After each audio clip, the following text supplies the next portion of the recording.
Бир катар мамлекеттердин акыйкатчылары эл аралык уюмдардын колдоосунда жалпы көйгөйлөрдү талкуулоо үчүн Кыргызстанда чогулушту.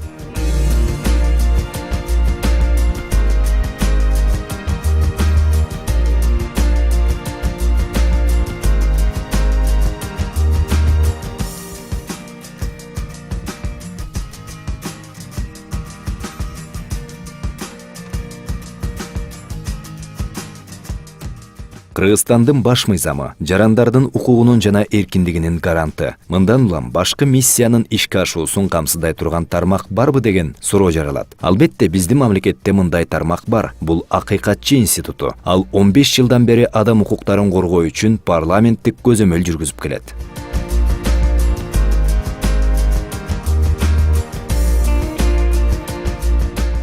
Адам укуктары жаатындагы укуктук нормативдик актыларды жакшыртууга акыйкатчынын ролу, алардын орундалышы жана келечеги эл аралык форуму ар кайсы мамлекеттердин 10дон ашык акыйкатчыларынын башын бириктирди. Ошондой эле улуттук укуктук уюмдардын ыйгарым өкүлдөрүн, Казакстан менен Өзбекстандын парламенттеринин депутаттарынын, БУ-нун, ОБСЕ-нин адам укуктары боюнча балдар институтунун, Penal Reform International аймактык өкүлдөрүн, Конституциялык палатанын жана Кыргызстандын соттук укуктук органдарынын өкүлдөрү бир аянтчага чогулушту. Бириккен Улуттар уюмунун балдар укуктары боюнча өкүлү Рената Винтер жана эл аралык акыйкатчы институтунун башкы катчысы Грюнтер Кройтер форумга өзгөчө конок катары чакырылган. Бул форумду өткөрүү боюнча идеяны жаздан баштап талкуулап атабыз.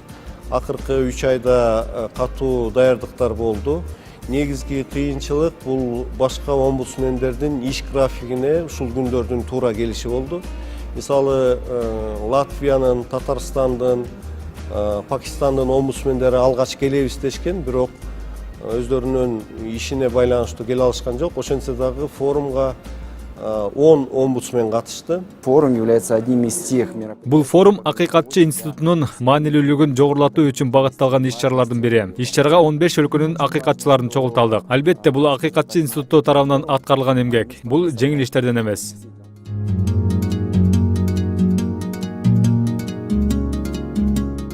Форум 3 күнгө созулуп, бул аралыкта укук коргоочулар 4 маанилүү суроону талкуулашты. Акыйкатчылар эл аралык форумунун темалары: шайлоо укуктары, жаза аткаруу